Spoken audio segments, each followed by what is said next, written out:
Hello everyone, this is New Era Pathshala Education, and as usual, I'm your English trainer Sahil.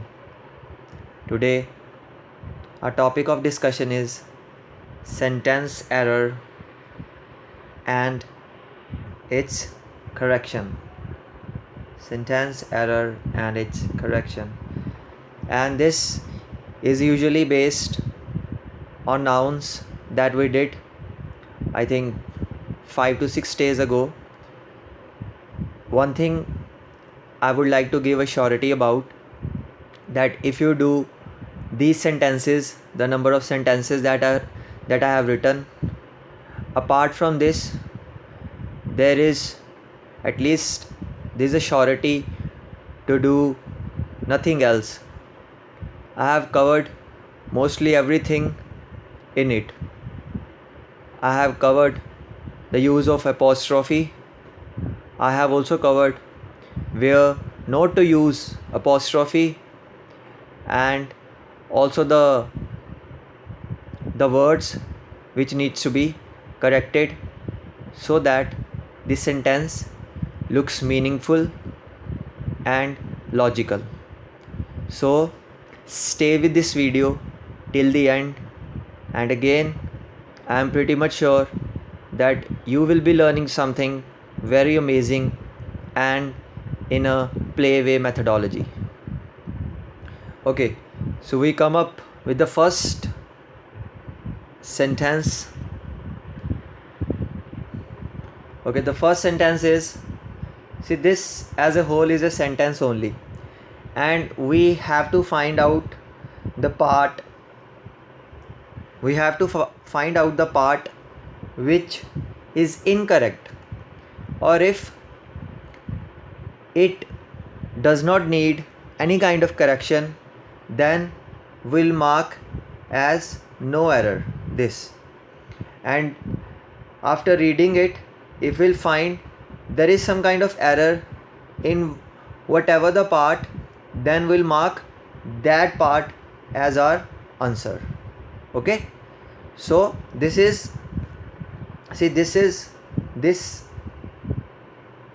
just wait, this as a whole is a complete sentence. ठीक है, ये अपने आप में एक sentence है. तो हमने ये देखना है कि इस सेंटेंस में कौन से पार्ट में गलती है.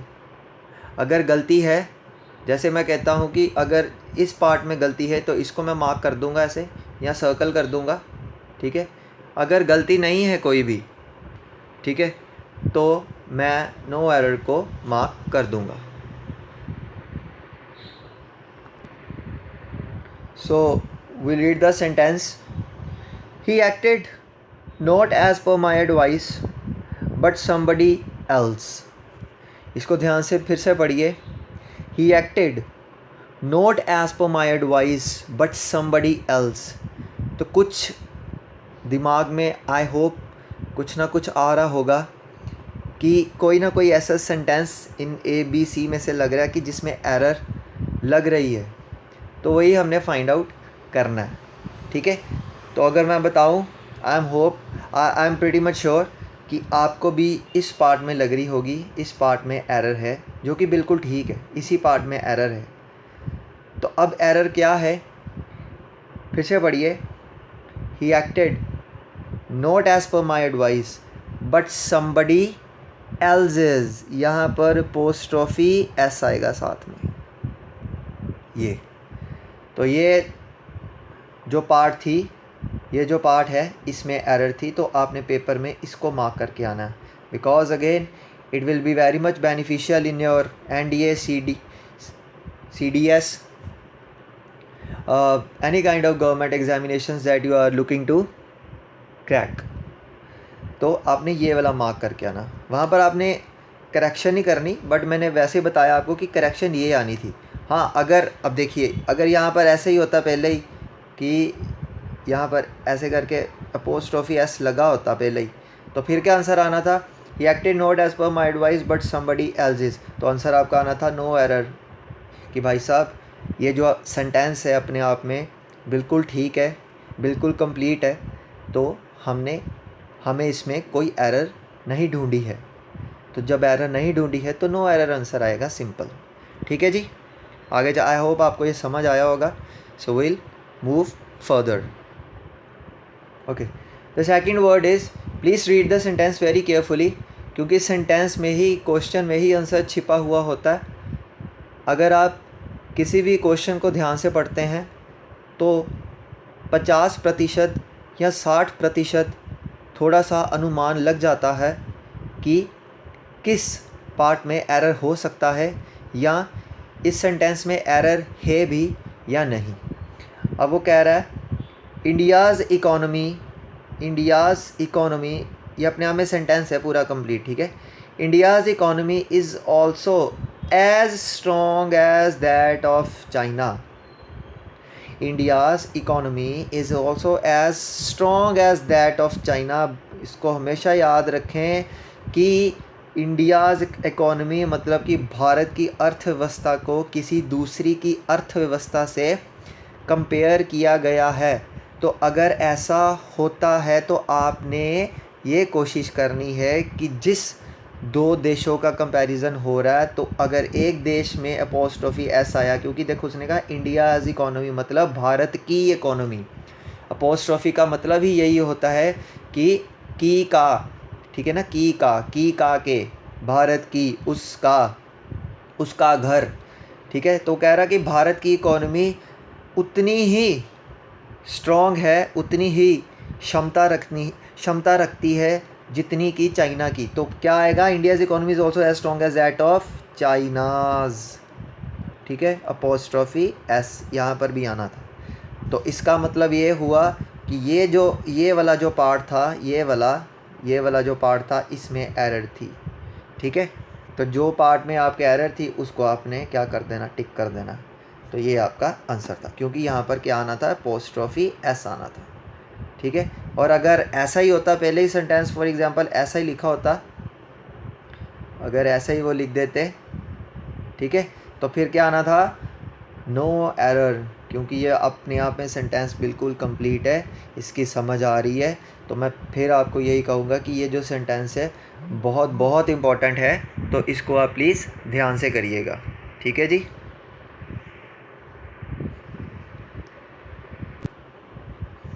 ओके, मूविंग फर्दर, तीसरा सेंटेंस देखिए। वो कह रहा है when I reached at the gate of Rohit, वो कह रहा है when I reached at the gate of Rohit house I found him locking up the gate. इसका मतलब ये है कि जब मैं रोहित के घर के दरवाज़े के पास पहुंचा तो मैंने पाया कि रोहित जो है अपने घर के गेट को, दरवाज़े को ताला लगा रहा था। इसका मतलब ये, अब हमने इसमें देखना है कि क्या एरर है। देखिए बहुत सिंपल है, when I reached at the gate of Rohit house. अब यहाँ पर कुछ ना कुछ क्या लग रही है, गड़बड़ लग रही है। क्या, when I reached at the gate of Rohit house, Rohit का घर। तो जब रोहित का घर है तो भाई साहब यहाँ पर फिर क्या आना था, अपोस्ट्रोफी एस आना चाहिए था, जो कि यहाँ पर नहीं लगा है। तो यहाँ पर नहीं लगा है, तो इसका मतलब कौन से पार्ट में एरर है, ये वाले पार्ट में एरर है, ठीक है। अब देखिए जब हम एस लगा देते हैं तो अगर हम अब सेंटेंस को पढ़ें, इसका मतलब हमें बाकायदा प्रॉपर समझ आ रहा है, ठीक है ना। जैसे अब देखिए इसको पढ़ के देखते हैं पूरा। When I reached at the gate of Rohit's house, बिल्कुल ठीक है। रोहित के घर के पास, रोहित के घर के पास जब मैं पहुंचा, या उसके गेट के पास पहुंचा, तब मैंने देखा कि वो अपने घर को ताला लगा रहा था, ठीक है। और फिर वही बात, जब यहाँ पर पहले ही, अगर यहाँ पर पहले ही अपोस्ट्रोफी एस लगा होता तो आपका आंसर क्या आना था, नो एरर। आई होप आपको समझ आ रहा है। आगे चलते हैं। अब ये वाला क्वेश्चन, ये वाला सेंटेंस हम देखते हैं। Many of the question in this question paper are too difficult to solve. ठीक है, अब हमने इस सेंटेंस में देखना है कि किस पार्ट में एरर है। वो कह रहा है बहुत सारे क्वेश्चन इस जो क्वेश्चन पेपर में हैं वो बहुत ही ज़्यादा डिफ़िकल्ट हैं, कि इतने ज़्यादा कि सॉल्व भी नहीं हो सकते। तो देखिए, ये तो मेरे हिसाब से सबको पता लग ही गया होगा कि जब हम पहली लाइन पढ़ते हैं many of the question in this question paper, अब मैनी ऑफ द क्वेश्चन कह रहा है, क्वेश्चन तो भाई साहब एक नहीं होता। क्वेश्चन पेपर में तो कितने क्वेश्चन होते हैं, 20 हो सकते हैं, 22 हो सकते हैं, 30 हो सकते हैं, 32 हो सकते हैं, प्लस उसने मैनी भी बोला हुआ है, मैनी ऑफ द क्वेश्चन। तो मैनी ऑफ द क्वेश्चन नहीं होता, मैनी ऑफ द क्वेश्चंस होता है, many of the questions, S भी आना यहाँ पर साथ में, और यहाँ पर पोस्ट्रॉफी नहीं आना, ठीक है ना। पोस्ट्रॉफी इसलिए नहीं आना क्योंकि यहाँ पर का के की बात नहीं हो रही, उसका घर, इसकी किताब, ठीक है, उसका चार्जर, कुछ भी हो गया। तो यहाँ पर क्वेश्चंस आना है, मतलब प्लूरल आना है, many of the questions in this question paper. देखो अब ये सेंटेंस जो है, sentence is completely understandable to us when we add s, simple s, not apostrophe s. Now this sentence is making a clear cut sense. So read it again, many of the questions in this question paper are too difficult to solve. अब बिल्कुल ठीक है जी। और अगर again पहले यहाँ पर S लगा होता उसके साथ में, अगर ऐसे करके एस लगा होता उसके साथ में, तो फिर क्या आंसर आना था, नो एरर, कोई एरर नहीं है। ठीक है जी, आगे देखते हैं। ओके, अभी अपने आप में मैंने सिर्फ अब ना सेंटेंस लिखे हुए हैं। अब इस पार्ट में सेंटेंस में हमने देखना है कि कहाँ पर एरर है, अगर है तो वो हमें करेक्ट करनी है, अगर नहीं है तो फिर आपको ऑप्शन नो एरर रहेगा। ठीक है, पेपर में ऐसे ही करना है, पेपर में आपको ऐसे ही आएगा, A B C D E option D देकर ही आएगा। ये मैंने मतलब कंप्लीट सेंटेंस लिख दिया हुआ है कि इस फॉर्म में भी आपको समझ आ जाए अगर ऐसा भी हुआ तो। ठीक है जी, तो अगर हम इसको देखें तो ये कह रहा है, ये बड़ा अच्छा क्वेश्चन, इसको ध्यान से देखना है। I visited Ram's and Sham's house and found both of them missing. कह रहा मैं राम के घर और शाम के घर गया। I visited Ram and Sham's house, मैं राम और शाम के घर गया और मैंने वहाँ पर ये पाया कि दोनों ही वहाँ पर नहीं थे।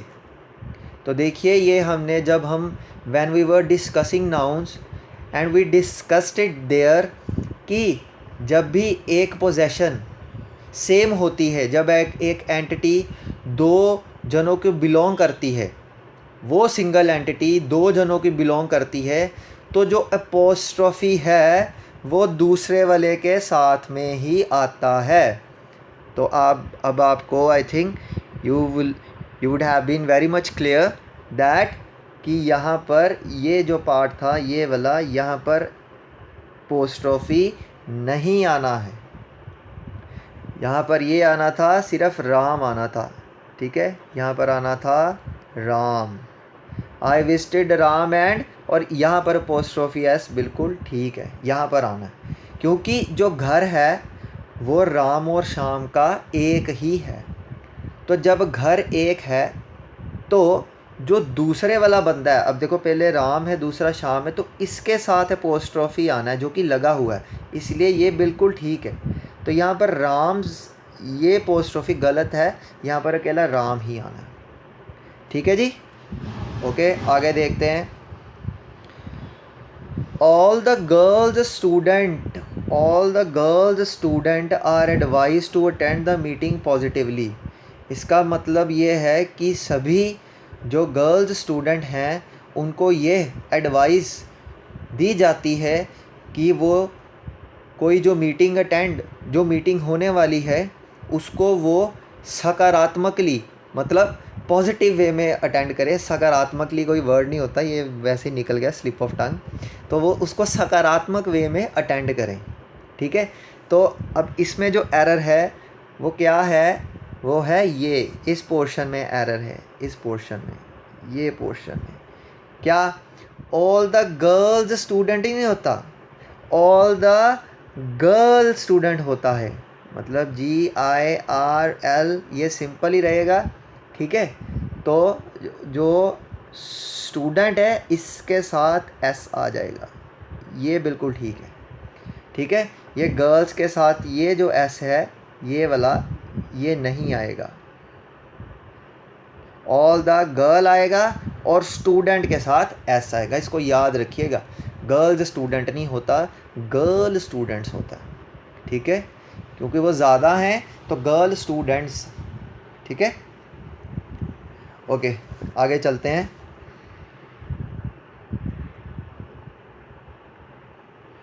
Okay, she gave me two important informations I had been waiting for the last 2 months। पहले तो इसका मतलब समझ लें क्या है। उसने ये कहा है कि उसने मेरे को 2 बहुत महत्वपूर्ण इन्फॉर्मेशंस जानकारियाँ बताई जिसका मैं पिछले 2 महीने से इंतज़ार कर रहा था, ठीक है। तो इसमें जो एरर है वो क्या है, अब ये देखिए, ये पोर्शन को ध्यान से देखिए। She gave me 2 important informations, 2 important informations. तो 2 इम्पॉर्टेंट इन्फॉर्मेशन, जब इन्फॉर्मेशंस की बात आए और उसने 2 लगाया, ठीक है ना, दूसरे का 2 इन्फॉर्मेशंस मेरे को बताई हैं, तो उसमें क्या आएगा आपका, तो यहाँ पर क्या आएगा, she gave me 2 important PCs of information.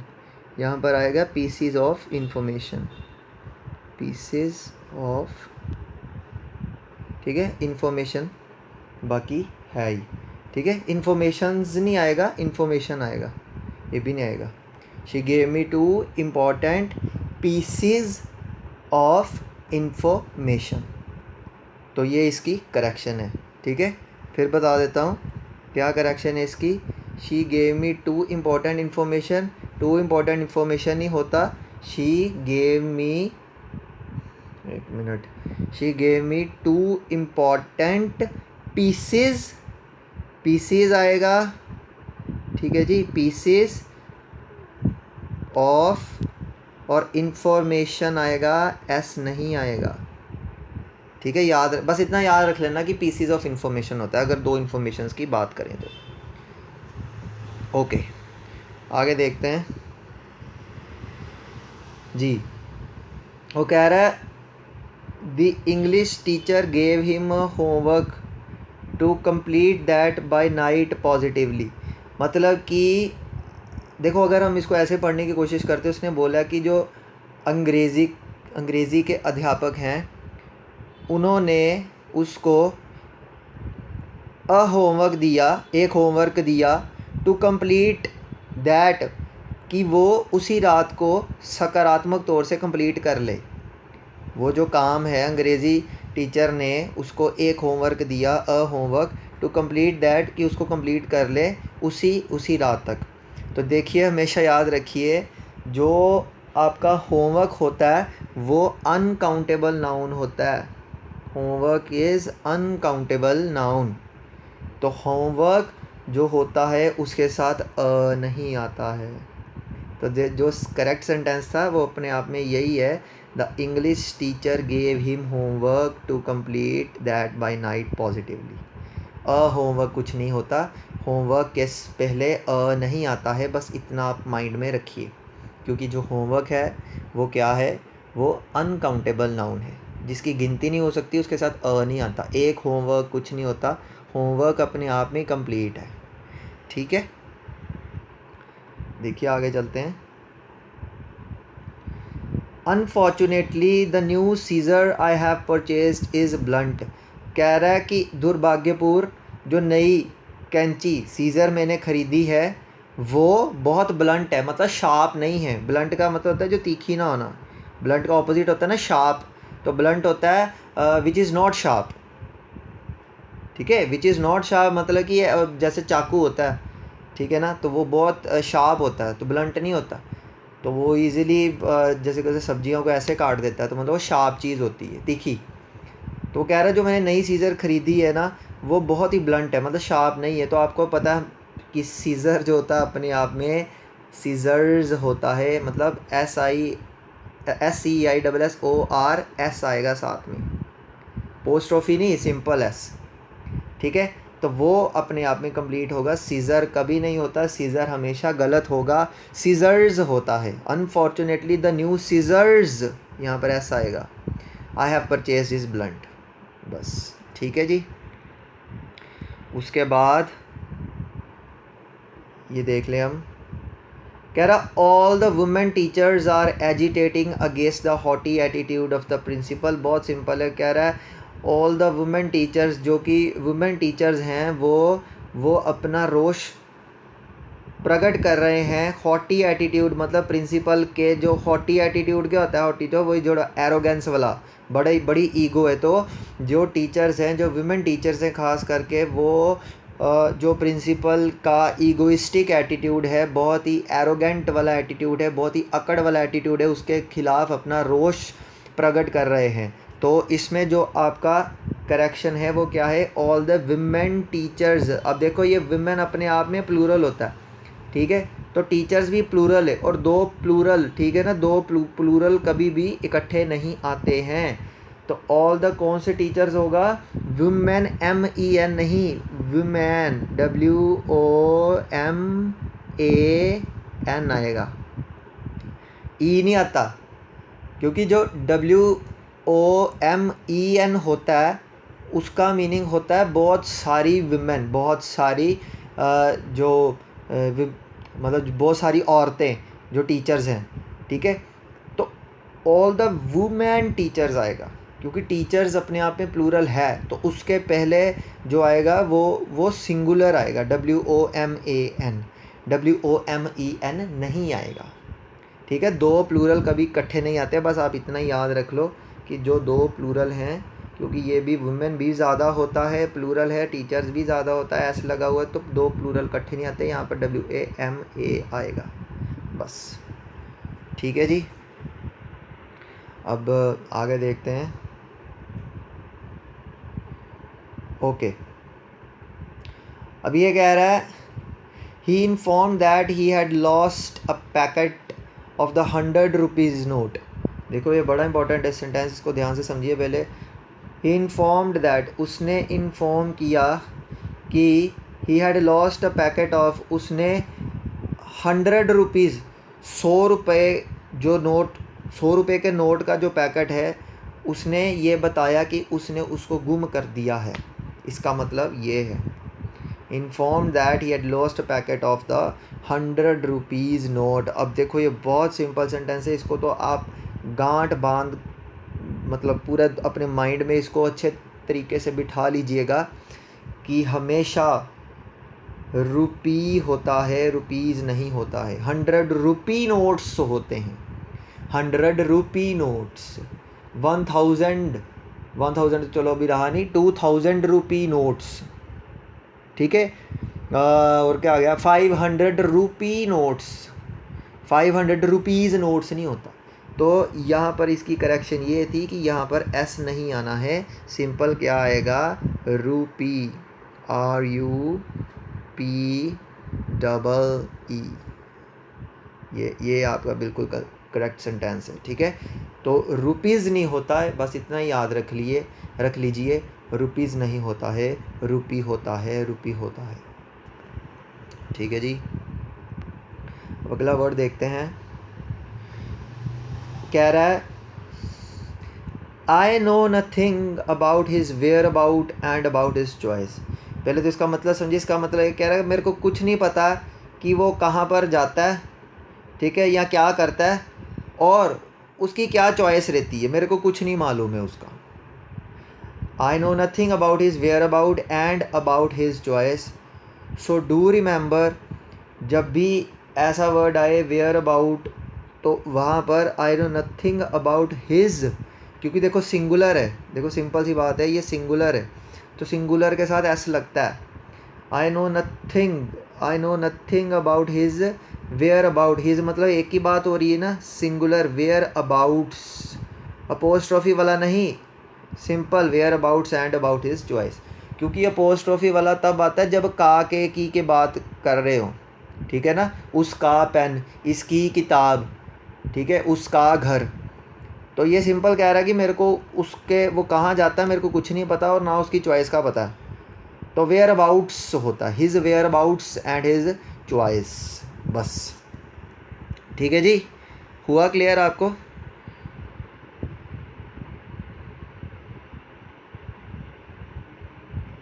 तो बाकी हम अगली नेक्स्ट वीडियो उसमें हम कंटिन्यू करते हैं।